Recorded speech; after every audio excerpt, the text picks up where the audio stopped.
አሰላሙ አለይኩም ወራህመቱላሂ ወበረካቱ። አሽረጋይቱ ተከታታይ ጓደኞቼ እንዴት ናችሁ? ሰላም ናችሁ? እኔ ጋር አልሐምዱሊላህ ሁሉ ነገር ሰላም ነው።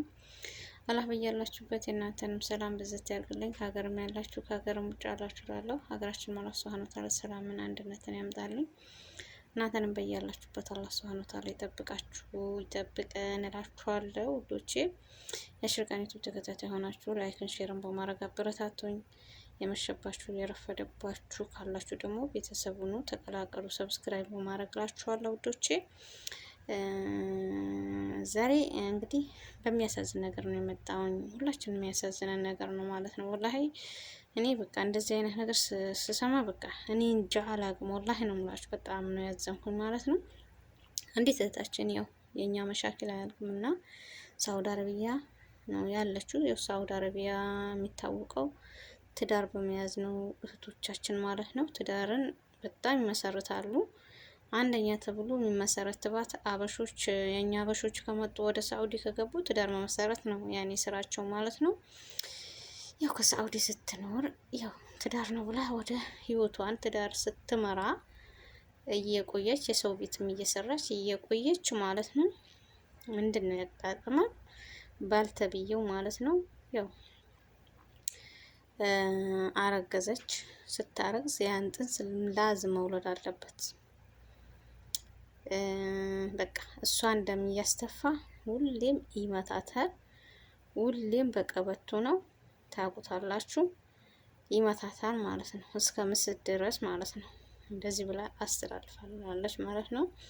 ብዙዎቻቸው ደግሞ የሷ እንደሷ የሚመስሉ ብዙዎቻቸው በየኢጃዛ ቤቱ በቃ የራሳቸው ብሶት ይዘው ቁጭ ለሚያወሩ ጠፍቷቸው ቁጭ ብለው አሉ። ብዙዎቻቸው ብዙ እህቶቻችን ማለት ነው።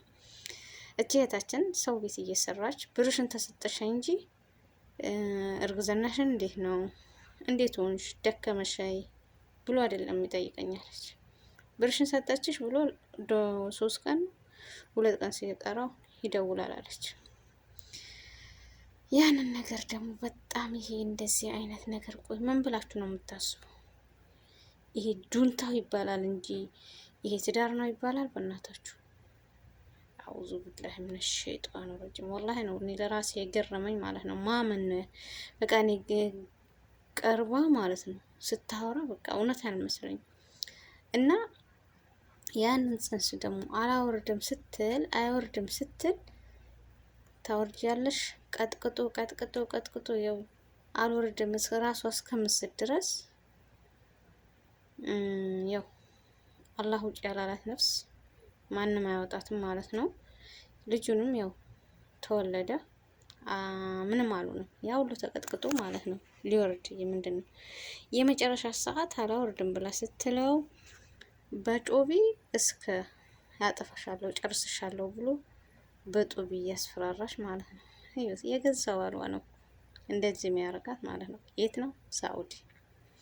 ብዙዎቻችሁም ደግሞ እንደዚሁ ለምታወሩት የምትሆኑት ጠፍቷችሁ ብዙ ጊዜ ህይወታችሁን እያብላሻችሁ የራሳችሁን ኑሮ ወይ ኑራችሁ ላልኑራችሁ ወደ ከቤተሰቦቻችሁ ጋር ያልሆናችሁ እህቶች ብዙ ቦታ ብዙ ኢጃዛ ቤት እየተሰቃያችሁ እንደምትገኙ አውቃለሁ። ግን ምንድነው መንገዱ ጠፍቶባችኋል ማለት ነው። መንገዱ የሚመጣላችሁ መቼ እንደሆነ ታውቃላችሁ። አገር ሲገቡ በቃ አሁን እንደሆኑ ይታዘዛሉ ማለት ነው። እና በጣም ነው የሚያሳዝነው። ይሄ እንደዚህ አይነት ሰው ምንድን ነው ቆይ ነገሩ ማለት ነው። እና ይሄ ነገር ደግሞ እኔ በአይኔም ያየሁት ነገር ነው ማለት ነው። በተለይ የሳውዲ ወንዶች ከአንድ ሴት ጋር ብቻ አይደለም 20 ሴትም ሊይዙ ይችላሉ። እነሱ የሚፈልጉ የሳውዲ ወንዶች ደግሞ የሚፈልጉ ምን እንደሆነ ታውቃላችሁ? ሻን መኒ ፍሉስ ብር ነው የሚፈልጉ። ትዳራችሁ ፈልጉ ሳይሆን ብራችሁ ፈልጉ ነው። ስንቶቻቸውም ደግሞ ቁም ነገር ያላቸው ወረቀት አያኖሯቸውም። ወረቀትም ሳይኖራቸው ልጃቸው አገር ልከው አንድ ላይ እየሰሩ የሚኖሩ ሰዎች አሉ። ከስንት አንዶቻቸው ያኔ ከብቅል አስሮች ማለት ነው። ሌሎቻቸው ማለት ነው 0 ቢባል ያድርጋል። እንደዛ ነው የሳውዲ ትዳር ማለት ነው። እና አንድ ጓደኛ የነበረች ማለት ነው ዩት የሳውዲ ወንዶች ብር እንዴት እንደሚፈልጉ ያወቁኝ የዛኔ ነው። እኔ ትዳሩን ምን እንደሆነ አላውቅም ነበር፣ ምንም እንደሆኑ አላውቅም ነበር። ካላስ እኔ ከሀገር ተጋብተው ነበር የሚመጡ የሚመስለኝ ማለት ነው። እዚህ ሀገር ትዳር ይዟል ነበር የሚመስለኝ ማለት ነው። ከዛ ልጅቷ ሰለምቴ ናት፣ ልጁስ ሙስሊም ነው ማለት ነው። ይት ልጅቷ ደግሞ ማሻአላህ ተባረካላ ከሰለማት ወዲህ ዲኑ ሁሉ ነገር ገብቷታል፣ ጭንቅላት አላት ማለት ነው። ጀሚላ ትባላለች። ምሰራው ግን ከራሷ ጋር መሄድ ከእስልምናዋ የሚፈቅደው ስራ አይደለም። 2005 ነው የሚከፈላት። ሴትዮዋ ባል የላት። ኦኬ ይህንን ብላ ለባሏ ስትነግረው ሴትዮዋ ባል የላትም፣ ባሏ ሞቷል፣ ግን አምጥታ የምታሳድረው ሌላ ወንድ ነው። ይሄ ከኛ ለብር ብለ እንዴት ነው የሚሆነው ብላ ስትጠይቀው ምን አገባሽ ስሪ ብርሽን ትስጥሽ እንጂ ነው ያላት። እዩት። ያን ብር ደግሞ የት ጋር እንደሚቀበላት ታውቃላችሁ? ገና ከታክሲ ከመሻወሩ ወርዳ በሩ ላይ ስትደርስ 50 ሪያል ያው አላህ ሻሂዴ ነው። አፌ ላይ ጾም አለ ሸዋል ማለት ነው። አላህ ሻሂዴ ነው።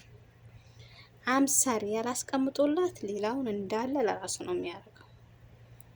እንደዚህ አይነት ነገር ነው ያለው ማለት ነው ሳውዲ ሲዳር ማለት ነው። እሺ በዚህ አላበቃም እኮ የስልኩን ደግሞ ረምዙን አታውቅም እቺ ሴት ማለት ነው። ልጃ ወልደው ሀገር ልኳል፣ ግን ረምዙ የስልኩን አታውቅም።